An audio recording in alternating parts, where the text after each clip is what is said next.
Subscribe कीजिए UP ताज़ा news channel को और घंटी को दबा दीजिए ताकि सबसे पहले आप तक खबरें पहुंच जाएं।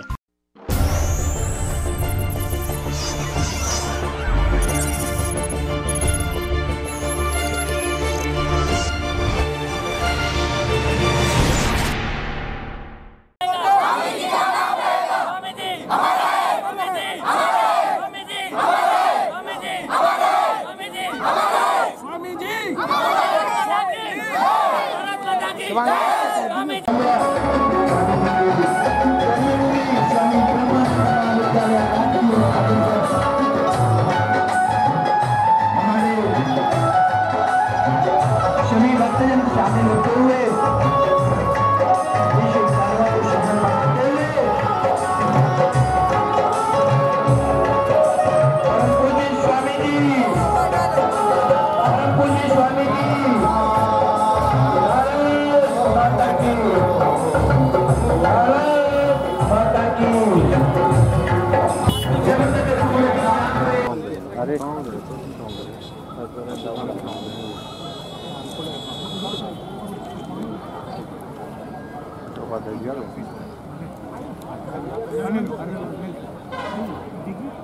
पूज्य स्वामी जी, पूज्य स्वामी जी, पूज्य स्वामी जी, पूज्य स्वामी जी, पूज्य स्वामी जी, पूज्य स्वामी जी अमर रहे।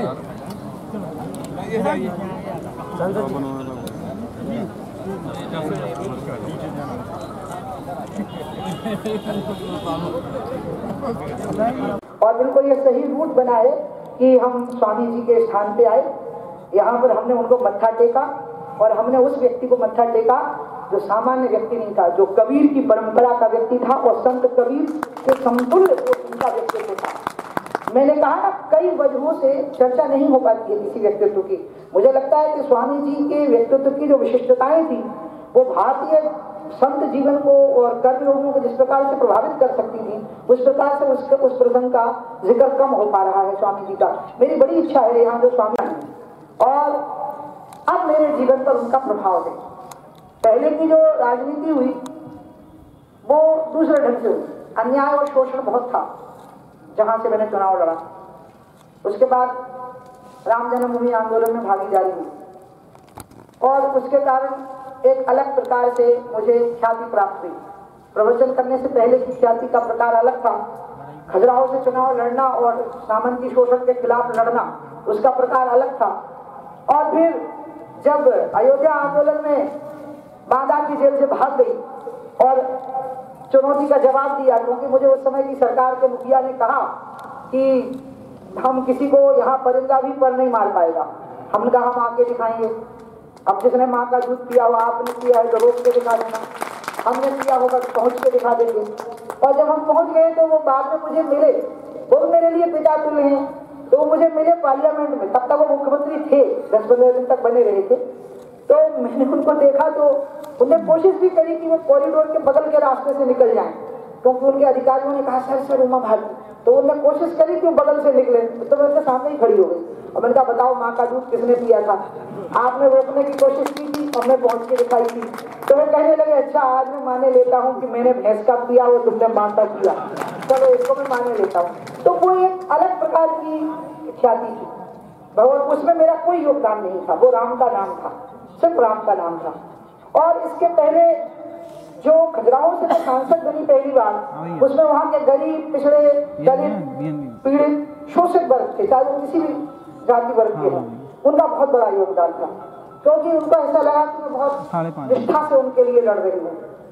अयोध्या के मामले में तो पूरे राम के नाम की महिमा थी। राम के नाम पर पत्थर भी तैर गए थे समुद्र में। जब पत्थर नल और नील ने छोड़े थे तो उनकी महिमा ही यही थी ना कि उनके ऊपर राम लिखा हुआ था।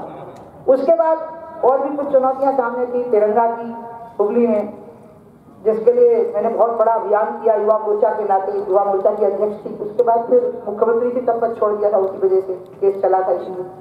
फिर अभी गंगा जी का काम था। तो ऐसे जो होता गया है तो वो हमारी किसी योजना से नहीं होता है, मेरे को अंत में ऐसा लगा।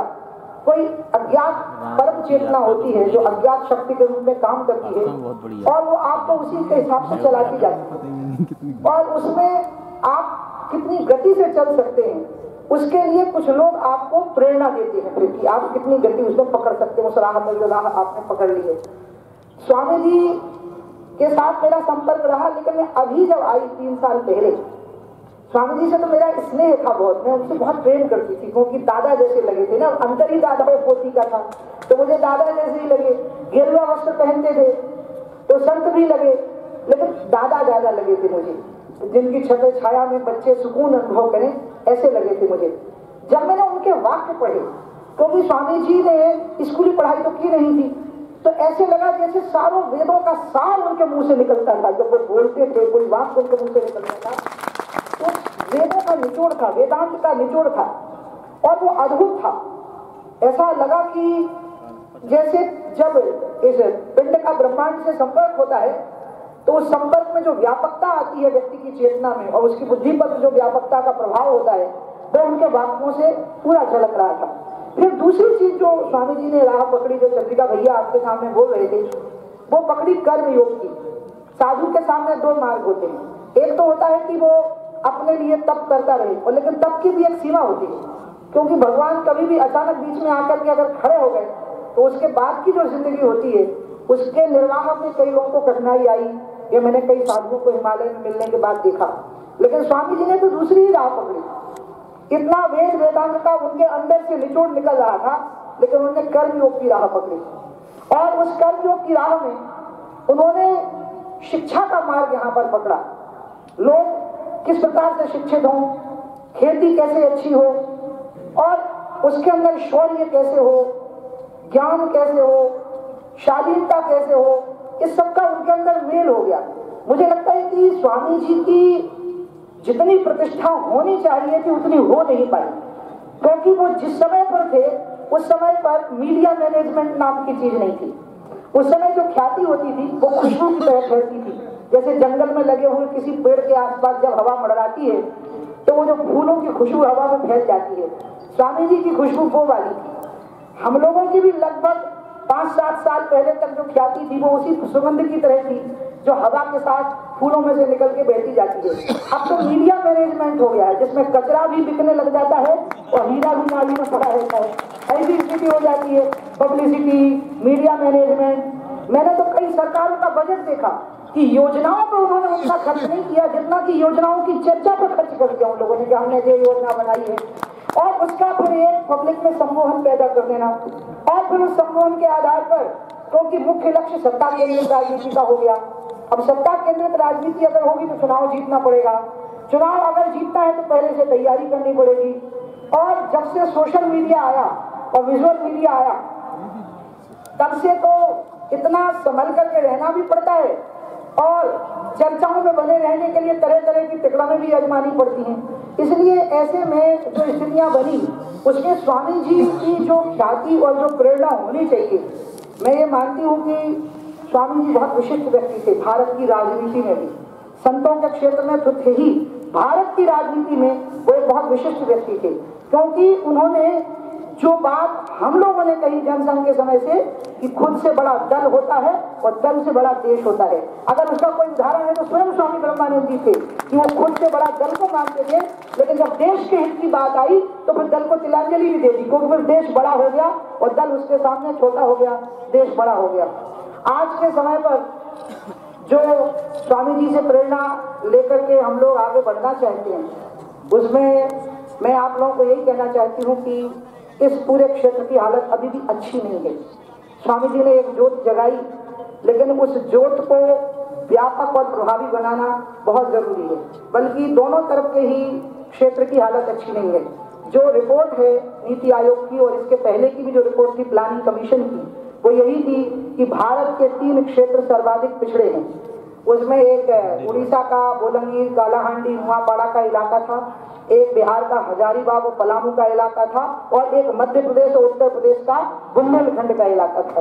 ये बहुत ही पिछड़ा और हर प्रकार से पिछड़ा और साधन संपन्न, इसमें दोनों बातें एक साथ थी। तो साधन संपन्न भी है लेकिन हर प्रकार से पिछड़ा हुआ भी है, ज्ञान से संपन्न भी है, खनिजों से संपन्न भी है, वन संपदाएं भी हैं, जल संपदाएं भी हैं, बौद्धिक संप्रदाय भी है, सांस्कृतिक संप्रदाय भी है, ऐतिहासिक संप्रदाय भी है, मतलब कमी कुछ भी नहीं है। लेकिन इसके बाद में भी पीछे छूट जाता है और राजनीति इतनी कस के होती है इसके विकास के नाम पर। लेकिन अंत में अगर आप गांव में जाकर के देखें, मैं गांव में जाकर के देखूं, तो वही स्थिति देखने को मिलती है। और इसलिए हमें अगर इस क्षेत्र को आगे निकालना है तो हमें फिर स्वामी जी की ही राह पकड़नी पड़ेगी, कर्मयोगी की राह। उन्होंने कर्मयोग की राह दिखाई थी। मैं अभी अपने गांव में रही खुद के 3-4 दिन, मैं 2010 के बाद रही, तो मैंने देखा कि डेवलपमेंट तो हो रहा है, लेकिन अभी डेवलपमेंट का वाइट पेंट हो रहा है। लेकिन जो जमीनी लोग हैं, जो पढ़ लिख करके बच्चे 12 पास करके 10 पास करके बैठ गए हैं, उनके हाथ में रोजगार नहीं है और वो एक ऐसी अराजकता का निर्माण कर सकते हैं। ये जो बेरोजगार नौजवानों की संख्या बढ़ती ही जा रही है गांव-गांव में, और जो पढ़े लिखे लोग हैं वो किसी खेती के भी योग्य नहीं रहते हैं, क्योंकि वो खेती करने की उनकी निपुणता समाप्त हो चुकी होती है पढ़ाई के कारण, और पढ़ाई भी एक हद से बाहर जा नहीं पाते हैं। नौकरियां लगी हैं, इसमें कोई दो राय नहीं है, रोजगार बढ़े हैं, इसमें भी कोई दो राय नहीं है, लेकिन रोजगार घटे भी हैं, और घटने और बढ़ने का अगर रेशियो होगा तो रोजगार घटे का ही ज्यादा दिखाई देगा। और इसलिए ऐसी स्थिति में बुंदेलखंड जैसे जो क्षेत्र हैं, ये बहुत बड़ा इसका शिकार हो गए हैं। जबकि यहीं पर हर तरह से ये दोनों जो इलाके हैं बुंदेलखंड के, ये साधन संपन्न है। अब जब मैं बुंदेलखंड की बात करती हूँ तो लोगों को लगता है कि मैं कुछ अलग राज्य की बात कर रही। नहीं, मेरे मन में अभी कोई राजनीति की बात नहीं है, मैं आपको दिल की बताती हूँ।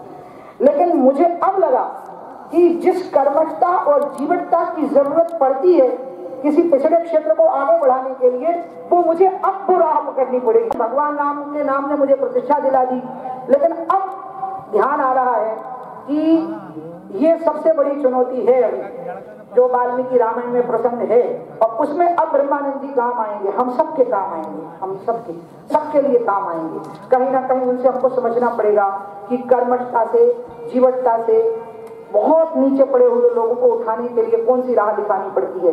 क्योंकि मैं वाल्मीकि रामायण की बात कहूंगी और लगभग अपनी बात खत्म करूंगी, जब हमें वो मुकाबला करने में इतनी सक्षम है कि जो भारत की फौज ने जो मुकाबला किया है, पैरामिलिट्री फोर्सेस ने जो मुकाबला किया है, पुलिस की फोर्सेस ने जो मुकाबला किया आतंकियों का, अपराधियों का, और इनकी सुविधाओं का हाल ये होता है कि आतंक के हथियार देखो, इनके हथियार देखो, इनके जूते देखो, उनके जूते देखो, और इसके बाद में भी अपने आत्मबल से मुकाबला करना। हमने आतंक को खदेड़ दिया, पंजाब कभी आतंक की गिरफ्त में था, हमने अपनी शक्ति से उसको मुक्त किया। जम्मू कश्मीर की घाटी में आज तिरंगा झंडा फहराता है, कोई कमी नहीं हमारे देश में, हर तरह से हम संपन्न हैं। इसलिए हो सकता है ये कमी हो सकता है ये यही सामर्थ्य हो, तो ये बनी रहे मेरी, और इसी के सहारे मैं आप सबके सपनों को पूरा कर सकूं, आप सबकी मूंछ न झुकने दूं, उसको ऊंचा बनाए रखूं। और स्वामी जी की जो स्मृति है वो अब ज्यादा प्रबल हुई है मेरे मन के अंदर। मैं आपको बताऊं, मेरे बड़े भाई साहब की, स्वामी प्रसाद जी की और स्वामी जी की, बड़े भाई साहब अब नहीं है, लेकिन वो मुझे कहा करते थे, उमा बेन अपनी दबंगी मत छोड़ देना, यही तुम्हारी ताकत है। और अब मुझे वो उनकी बात याद आती है, स्वयमेव मगेंद्रता, अपना शिकार खुद करो, दूसरे की जूठन का इंतजार मत करो। वो मुझे कहा करते थे कि वो तुम्हें खिलाएगा, ना दूसरे की जूठन नहीं खाना, अपना शिकार खुद करो, अपने अधिकार का शिकार खुद करो। तो इसलिए, और अब स्वामी जी की भी बहुत याद आती है, और स्वामी प्रसाद जी की, अपने बड़े भाई की आज मुझे बहुत याद आ रही थी। इन्हीं शब्दों के साथ मैं स्वामी जी के जन्मदिन पर हम आप सबकी तरफ से और अपनी तरफ से ये भेंट देती हूँ कि जिन आदर्शों का रास्ता उन्होंने हमारे लिए खोला था उस पर हम चलते रहेंगे, रुकेंगे नहीं। इन्हीं शब्दों के साथ में एक बार फिर से बहुत बहुत अभिनंदन करती हूँ मैनेजमेंट का कि उन्होंने इतना सुंदर कार्यक्रम की रचना की। पहले से भी बड़ा उपजाऊ क्षेत्र रहा है, यहाँ लोगों के पास जमीनें अच्छी थी, लोग किसानी अच्छी करते थे, लेकिन यहाँ एक ऐसा वातावरण था, स्वाभिमान कहें उसको या और कुछ कहें, आपस में छोटी छोटी बातों पर लोग एक दूसरे को मारते थे, कत्ल भी कर देते थे। और यहाँ पर अंग्रेजों के जमाने की मोर्चरी बनी हुई है, पोस्टमार्टम हाउस। उस जमाने से यहाँ इतना ज्यादा इस तरह का काम होता था, बड़ी कत्ल होती थी। लेकिन स्वामी जी ने एक तो अपने उपदेशों से, सबसे बड़ी बात उन्होंने अपने जीवन से, जो उन्होंने कहा कि मैं पैसा नहीं छूंगा, संन्यास लेने के बाद उन्होंने पैसा नहीं छुआ, परिवार 24 वर्ष किया उन्होंने छोड़ दिया था, और पूर्ण साधु का जीवन व्यतीत करते थे। समाज को से उन्होंने, जैसे मालवीय जी ने हिंदू विश्वविद्यालय बनाया, उसी प्रकार से वहाँ उन्होंने यहाँ पर इंटर कॉलेज बनाया, संस्कृत विद्यालय बनाया, यहाँ का डिग्री कॉलेज बनाया और उन्होंने कृषि प्रधान महाविद्यालय इसलिए बनाया कि कृषि क्षेत्र था। तो 2-3 बातें हुई। एक तो शिक्षा का प्रचार प्रसार हुआ, लोगों में जागृति आई, आपस के द्वंद्व बैर कम हुए। और अब मैं सुनता हूँ राट के बारे में, चूंकि मैं यहाँ बहुत दिन रहा हूँ, मेरी भी कर्म भूमि रही है, तो मैं पूछता रहता तो लोग कहते नहीं वहाँ सब बंद हो गया, सब लोग पढ़ लिख रहे हैं, समृद्धि पहले से ज्यादा हो गई और सब वातावरण दूसरी तरह का हो गया। ये हमारे पूज्य स्वामी जी का देन थी, यहाँ के वातावरण को उन्होंने बदल दिया। और ये जो विद्यालय है, इस विद्यालय से निकली हुई हजारों छात्र छात्राएं आज विभिन्न स्थानों पर प्रतिष्ठित हैं, नौकरी कर रहे हैं और सम्मानजनक स्थानों पर हैं। तो स्वामी जी ने जो इस क्षेत्र को दिया, वैसे वो संसद में भी 2 बार रहे और उन्होंने उनके साथ जो 5 विधायक लड़े थे, 5 जीते थे सन 67 में। इसके अलावा वो जिसको भी हाथ रख देते थे वो कुंदन बन जाता था। लेकिन सब्सक्राइब कीजिए यूपी ताजा न्यूज चैनल को और घंटी को दबा दीजिए ताकि सबसे पहले आप तक खबरें पहुंच जाएं।